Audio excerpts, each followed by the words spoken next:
Ibina kau sa weekend bagiti ko na kavini singa bugelo ni ko wiki muni nando ndingita kana programa barota kina vake keli na Radio Fiji 1 nando mai viti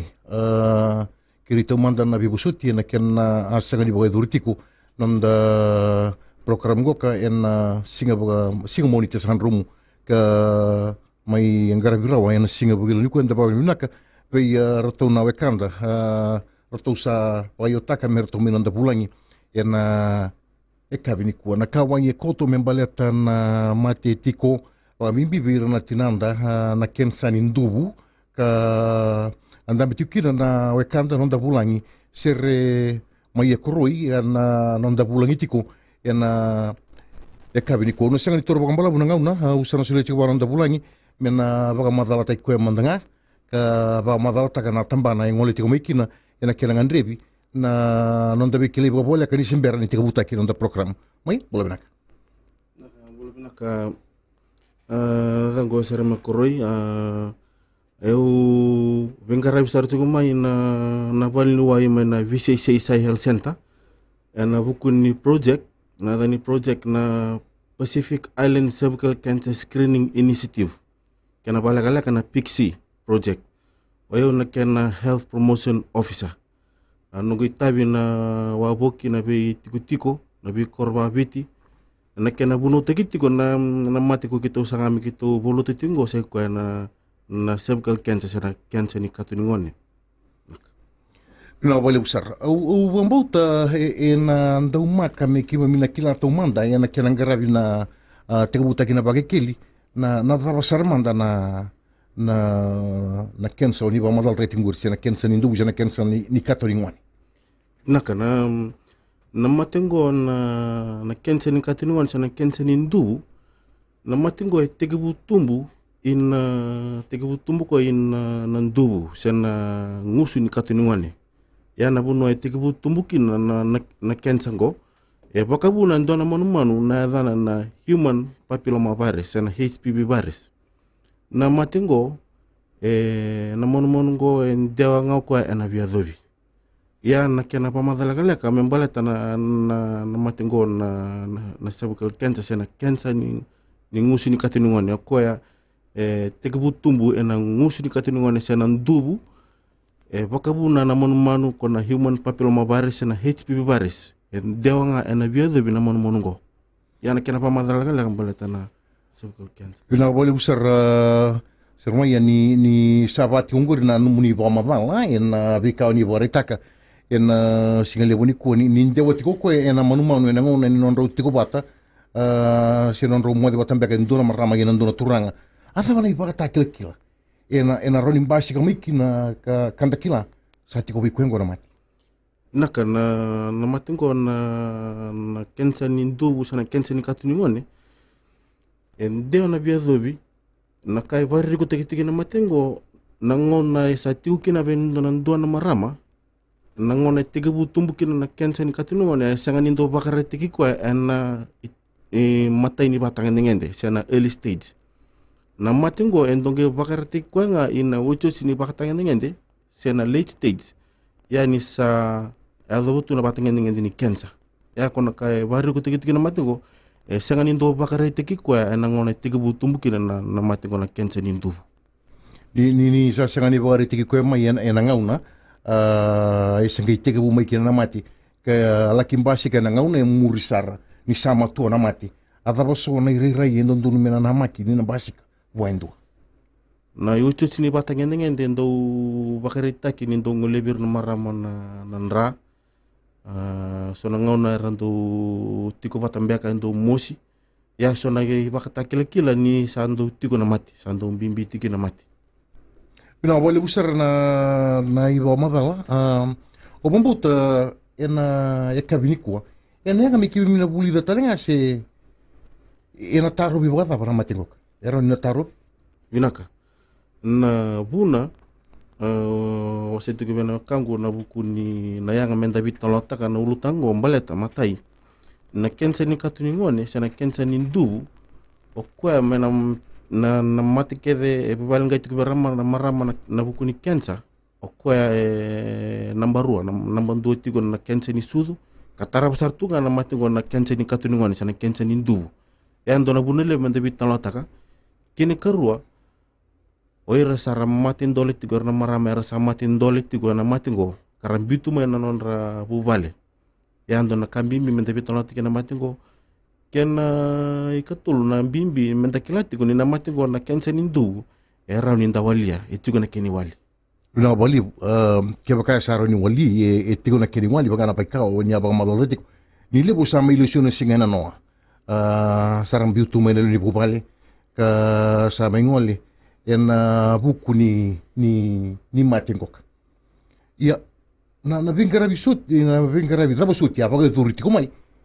en nonda tamada ni mbula en ken sangai pira na marama me na rawani ni na bali teki se taru bina matengok. Vinaka na vingara bisa vingara bitu kena tambani mbula na kena sangai me baluti na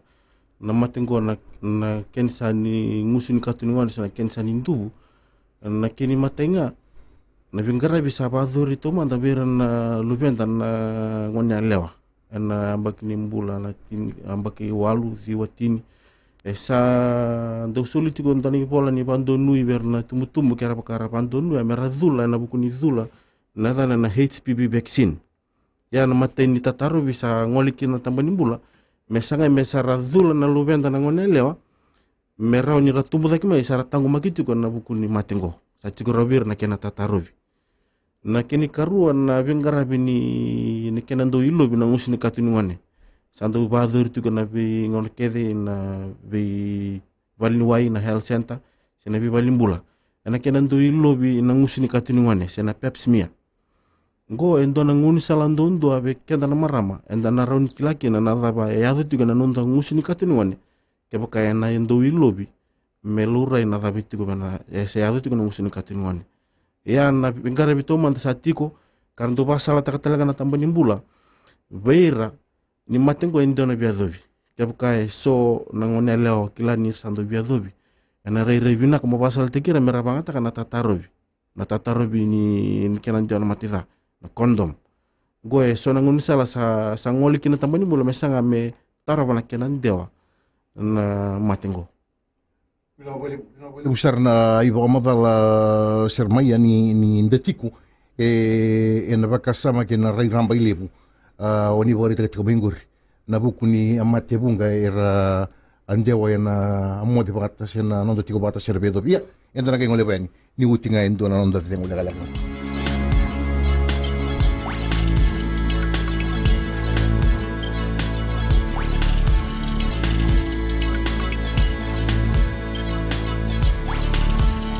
Mani sakati ko na nonda vakikeli na Radio Fiji 1 na ndo mwiviti o bambauta ni ulutanga ramba ilebu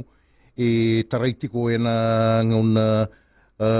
ni kuaka na sasanga ni ngauna ni kena tambonaki na ulutanga bango ka nonda raida bagati tombu na kena sangai mena wali na lenga tarai kenda tu na ngauna ni kuwa ndo na wekanda to kana mon telefone sala ndo bina bale buna ngirma ni mbula benak ni mbula benak ratu walis ni mbula saka kabupaten Rabamazal na Luwai na buku ni matengo ne bakawan tune tiko satu tun minta betalata yana tarong awli suba bira nangone sana dura toka ni satiko na wani mate ningela ko naman manu asara ni bakamate na wani mate sako tara me bir na ngone ler sa dulra na wali ko memba ana tarong ngole tiko memba ke baka na idula ko sangara patingura taman nimbula no sa dula tiko na lubenda ngone le wala lai ke baka esachi ko romena ko koni dula yana kena ngole ni namono ni mati sana rawani na polu tiko ni dula na dabani tiko na balebo na inaki saranga ni ken sangole bina bingkara birang onale baleta saranga na ngone na maninge ronin daw ken birang on rangkase dak mikina sa tigo rawir na itatarobi ko na HPV vaccine yana ken inaki metarawo ni la ko na mati sa tigo rawna ken itatarobi na balebo na isonita rana isonita roma imba be kemni na beokani ni andingi taka tiko mai na baki keli na singa lebo ni kuani mbula benaka ya ni sambula benaka nimbula indo ngangu mai wea u sabiza mate ungarap ama kensani atungon ya uba ungarabira na ngoi ba api ila ni sa anda ulama ina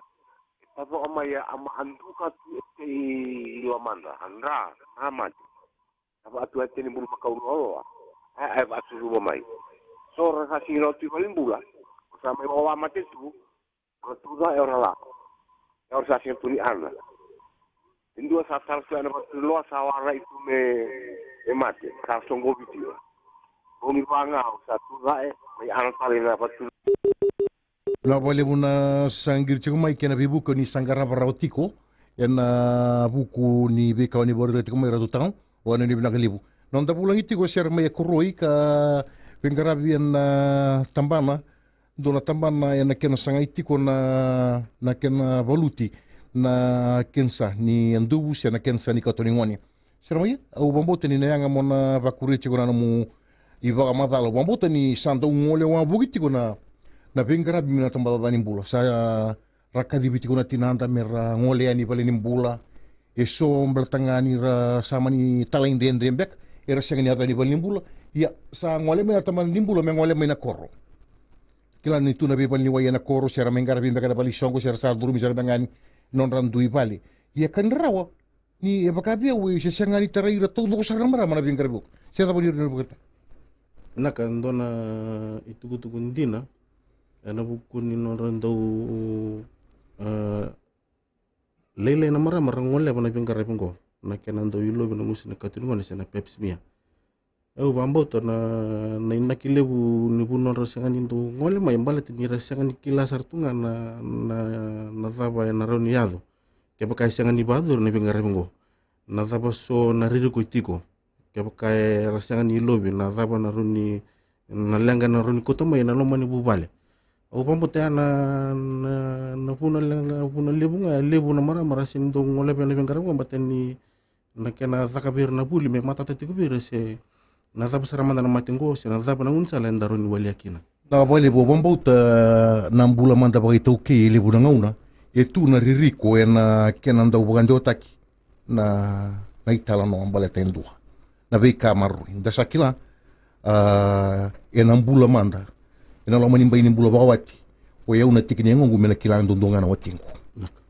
e ana na ve na ragetiko ia ni sama iado ena sanangoka ena kena sanga i metaro binamati na vabra bi bandi taki ena buri kena marui na keni tutu kwendua kama ilovi naka na vingarabi endo badori ena bukuni ilovi ngusini katunwa na rando baita binga kena balebu oira na nasi na kena sanga i me maru itu kuni tugu rantu sanga i merang garabi ngaki na kuni bingarabi ko rantu bingarabi kino era na marama nasi bakangani bazor tu kumbato kenda ni toke ngo endona kae ndo batata nonda bingarabi mbalte ni ndona kae nda marorwa na bikaongo ko na puno sanga me ngoli tu kuni bingarabi na rantu bingarabi saraki no na nasi bakangani ngarni marama karena bazoro ngana pingkara ni pepsi mi abira na marama me baroro ta kana non rangole mai ina bole busar o bombo te indone kanda to kana mon telefoni sarang do bina bole buna kenen dingi tagi weekend na bagi kel nimbula binak iyo tole si nimbula sa na tarongo e taunga ku ya e kotorabitanga na nuisi atuko ole kana ni bagalubi con garanti mo me valimbula mon tele e vada bana kan na talanga na mati ole ver na marama madara ni vosota o kiri o vamos tu que moni na sanga ngir chiko mai elu tu sibe chiko na kutu kundua watanan rake va chiko ka kena mundu chiko na vani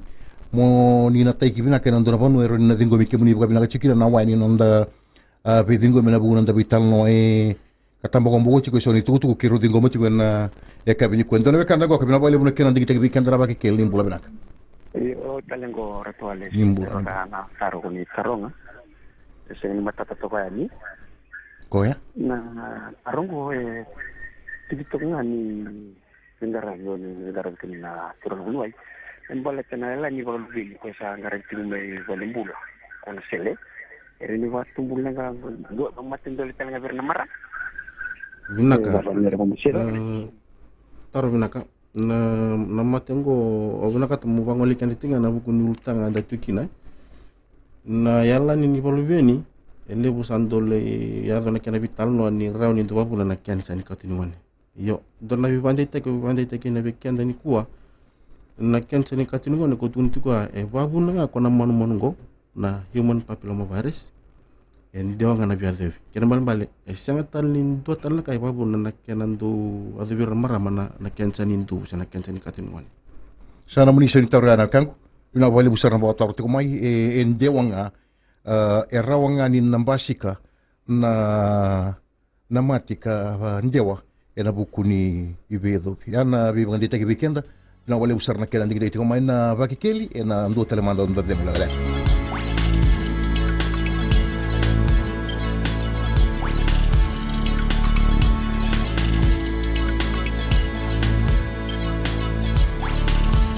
tomani tiko weekenda na nonda vakikeli ena Radio Fiji 1 na ndo mwiviti ena kavi ni kuwa nonda bulangitiko ena buku ni bi dingomi sirma ya koroi ka angole tiko mena tambana sapa kama dal tiko weekenda na kawa ye koto membaleta na kensa ni ndobu sana kensa ni kato ni ngoni nda na kwela pingara ndo sa akota mengok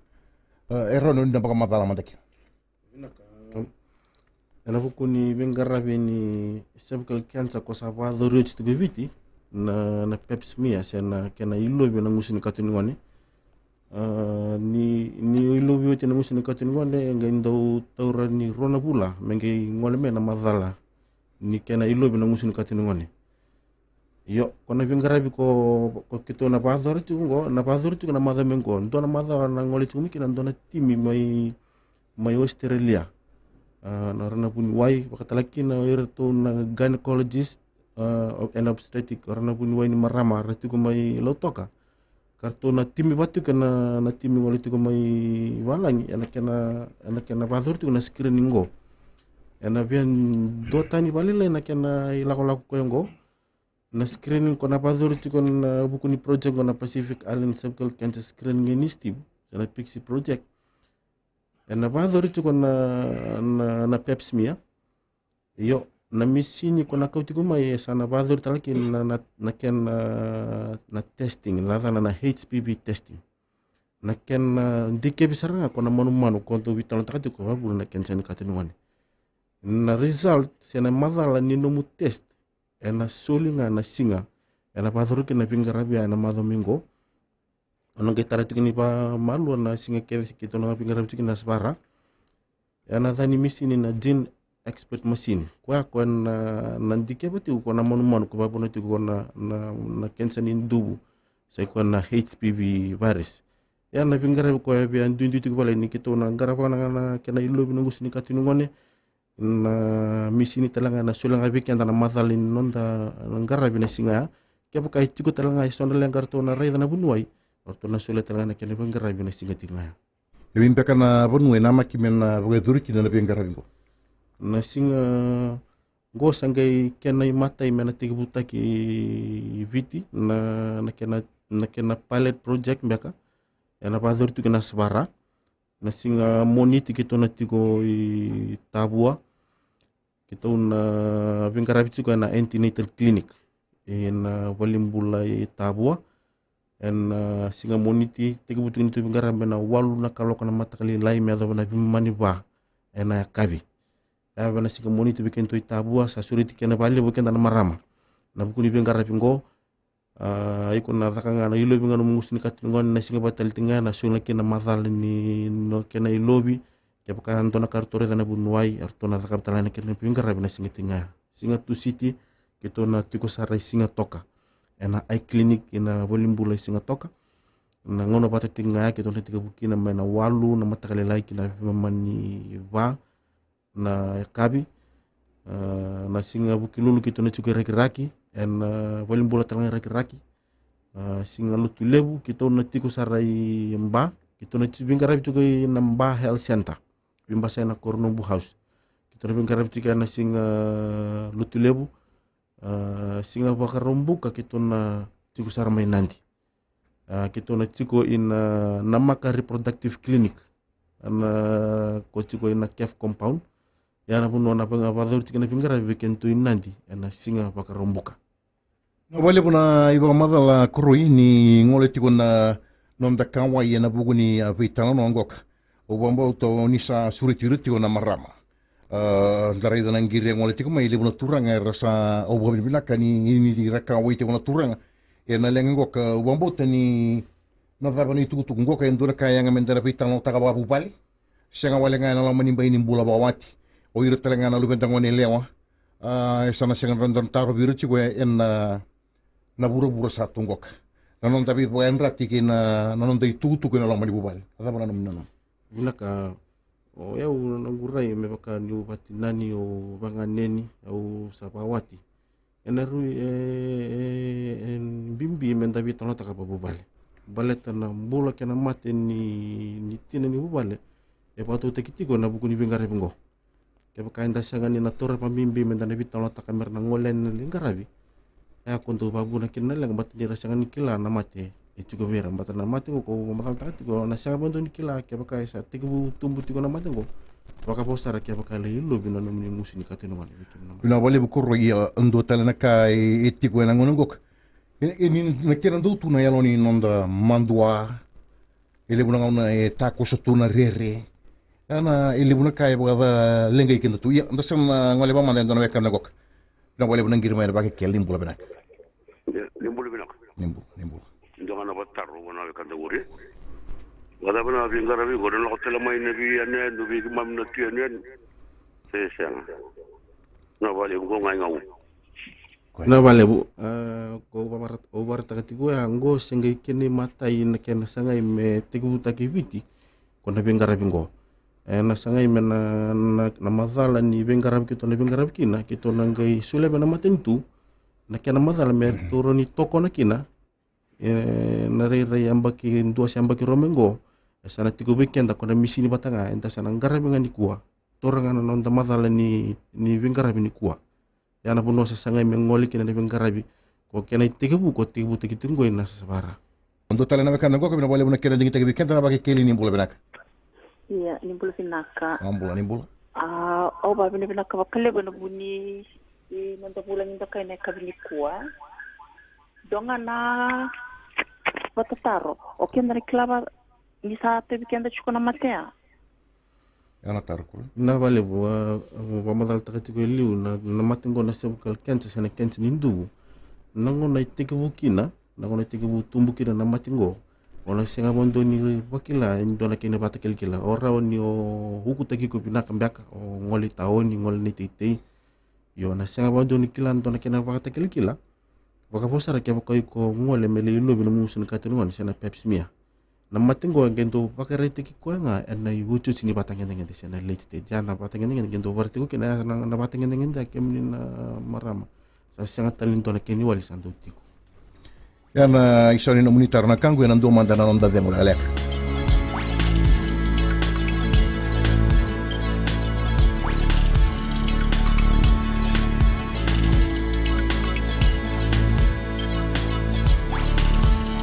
na wale buto mani tiko weekend na nonda ba ke keli na Radio Fiji 1 na ndo mwiviti na nonda vitala noa ka ya buto tiko kina na kama ye koto membalatan na matengoka na kensan indu busa na kensan ni katoringoni endo na kan de togara mon telefoni sana kan duwa bina wale bunan girma ni bola benak yorto le simbatale oe ke boga endo sto ko tiko ndo na marama kangai betla bina kana kensan ni ndo sarunga na kensa saran toto sarni mate merava madala mandani bulu dukai membelete ndo sa tiko tiko kangai garat pero ni vida talamba ke boga marro runga bina ni pasala ana buku ni bengarabi ni kana ilo bina musu katun ngone na pandi ni ndur la ko mena madala e va stage era e va tangen ngende na matungo tiko na matene va tangen ngende karua katul kava kona kava se kona kena chuti ke bakar tu sa raida na bunuai ni sali lobir tu sa raida ni tiko na matene va tangen ngende kena karua se serrawa ni takana kena bengarabi biti yana vimande te ke weekend ke bakarto sare dana bunuai se tiko na mateni batengen ngende sena karua e tiko na bengara bibiti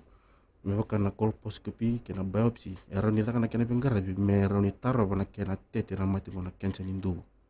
yo ni santo liado bana ka tul ni batengen ngende o bombo ni santo sondo solibir na ke bakaran rangol li ngarabi palangi yo ko wande te gitu ko na matai ke na karon matengen ngeng ya se raw ni ndata kap nonaka nda taro na kensen katin wan yan isoni taro mai ba vina wale busar na abedin gomiti ko mai yan eka vini kuha na nonda ken ena ken ndiki tagi weekend na baki keli baka na weekend ro watara to monda tiko na peps mia ngoka en nona ngole minanas merna mai lobi irna tinanda sir na marama si mai lobi ndona marama en ken laura ina ngusuni katoringwani membala taramati iya waibi na vingara vingoka na dapa na ingole wale kaimanda sana tigo koya ngandre bokoya me ka kota lindu e me kila na ngwana ko ndondo sara mena kile ko etiku ena rawani na solibwana vingaravi mena ngaravi ko ngabati ko naka na kuni vingaravi ko ke tongol tumike na ko tuntuga na kena testa kena no kena ilobi no musun katin ngone solibi ko na kena matala tikin singa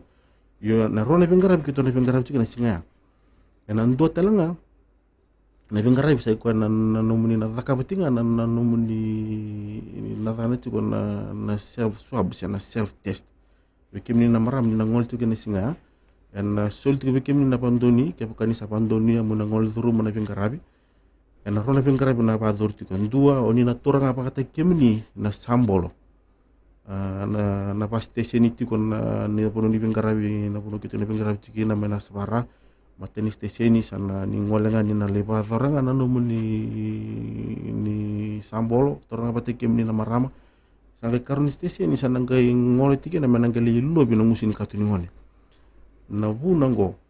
na kena tauri na nomuni na toranga pate kimni na sambolo kena lay lobi enang gai raulo na madala rorongo ena bimaten tutale arsa bador kina na panjindikin go sangan indonan duindui na madala rosulia toto patanga na bukuni kena zaka ibiti me bato taki sana numiti ko na rerei ambaki mengo si ambaki romba mengo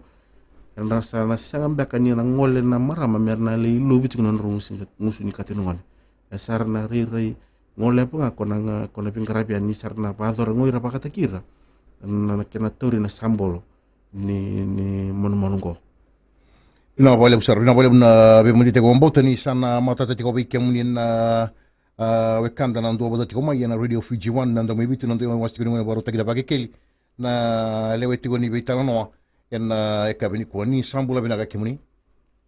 ya imbulo binaka nimbola kana bula bindoka Gula. Yona ka ube tukunete ko nda sala indike bisarate ko marama na bekambala kana bekanda ditawa tukuniko sumudana na marama go sa vive mai nambaki nrabo wati karsinga tukudi bolubi alaban baka nei wali ni baka sumutaki ne baka na baka sumuni vitala sa stratuniko sa wole Nakana hukuni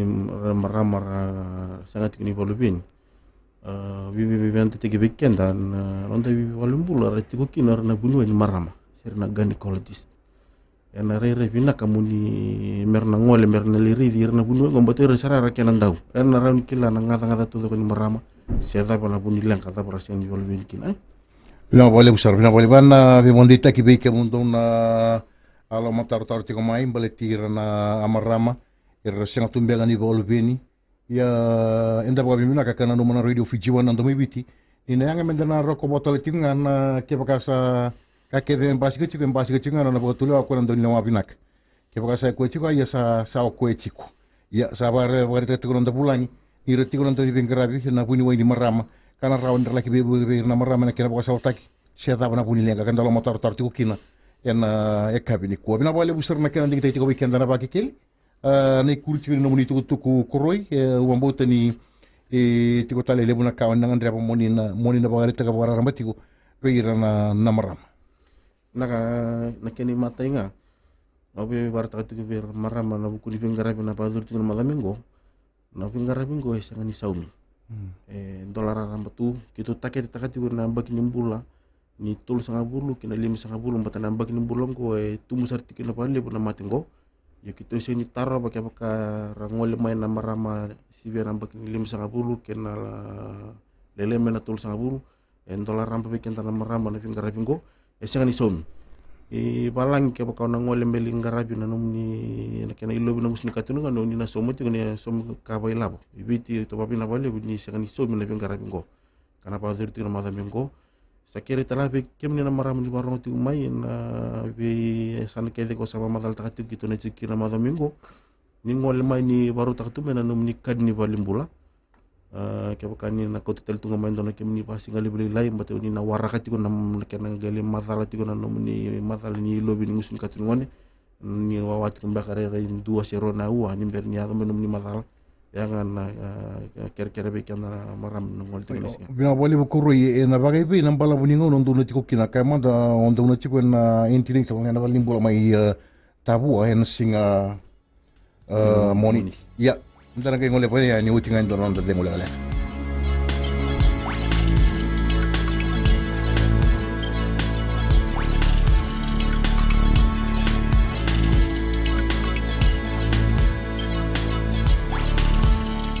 na bali busar na kena dingito ito weekend na vakekeli na radio Fiji 1 na ndo mebiti ndo no kanda tokar mon telefone sa ndo bali bulang girma ini boleh Malena wekando ya na kau torongati ko karena na mundo nati ko may nabaling bola may tabua na intini to may tabua na nangauna dapat na dola bikin na bingara bingok kinangauna dapat na makimena bagada barki na tigo buta gitu na nito bingara na waru na kalokon donu sana tigo badur na bingarabi na mababar takati ko na wana sana utikina na maten di bingarabi na turangan na nomani sambol nga pagtikim ni na marama karun teseni sana ngale lobi na ngusin katinungone ni sange warakati ko na nomani madala sana ngale ko tali ko na buli sana ngale zuru ko la mamera ni kaneti ko na ngono nda warakati ko na kena madala main na kena lobi na ngusin katinungone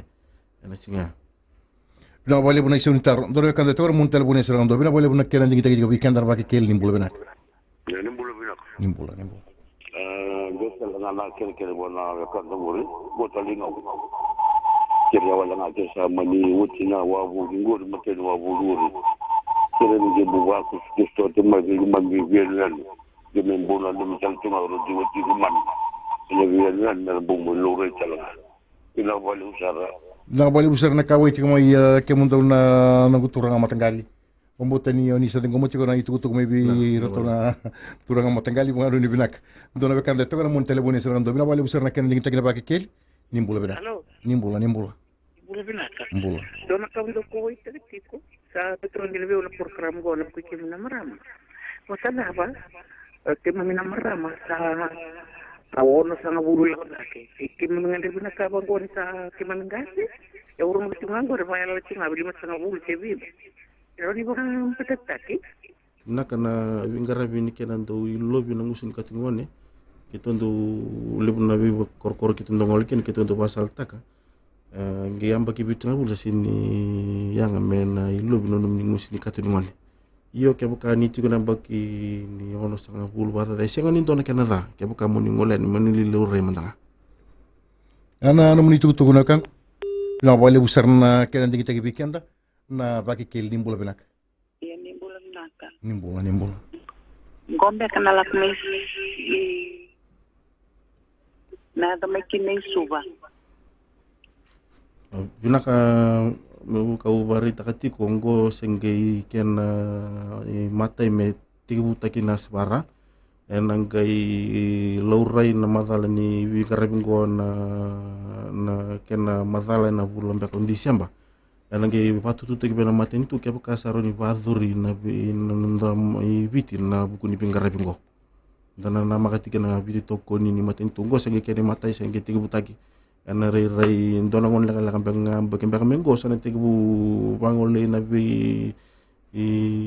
sai biti na pingarabingo na ibanje tagitiko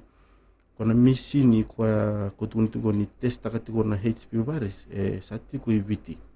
yo sembarangan ni se bangata me testa kana matingo na HP virus era bangata katiko me testa na matingo na TB ya kana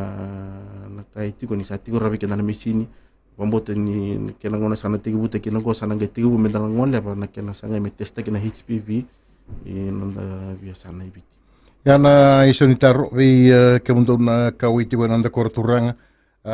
na baga tobo na kera baga tobo sana garabiti ko na moira nda banua karena garabiti ko na balimbola mai tabua ena singa moniti ngole mai baka singa tok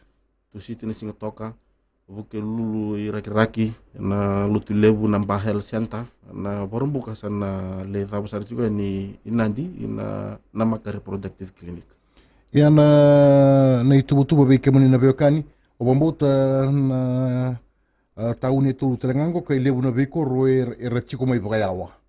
au nda sana be bagong gititiko ena non rasa sanga mai baga boleh kabir na wekan rasi rambi mbiuto mai baga mata kalilai bala trabi ngarbingo ko dituna tiko ni nandola bichinga na walu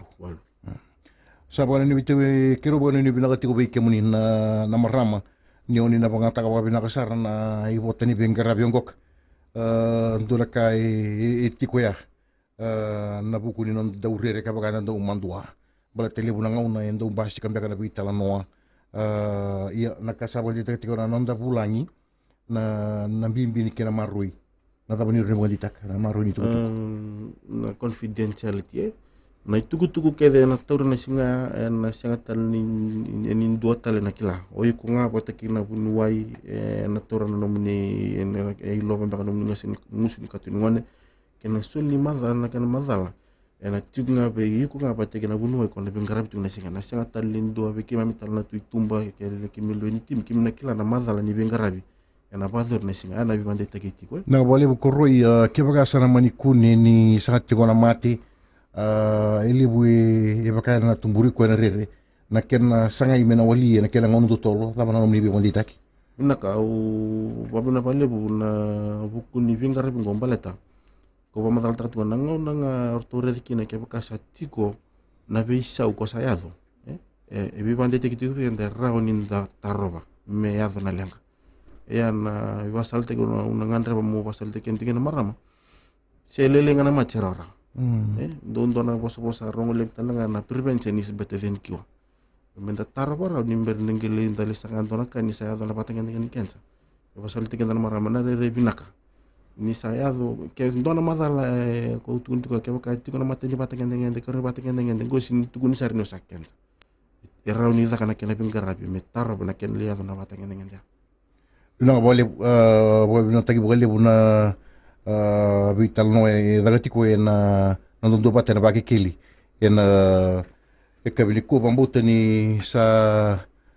ruti kenda taltinga e kabini nai baga baga te kina bikenda nonda bulangi ser me kroi ka nda vital no tigo na urutanga le bue koto membala tana kena kawitaki na kensa ni katani ngone sana kensa ni ndu ya be kemuni na nda undingi taka na bakeli kemuni na marama lebu na ngauna lebu tumbe kana keti si do musi mbeka na kitemuni na nguna bina katigo muni banga taka na ibotri bengera bingok baka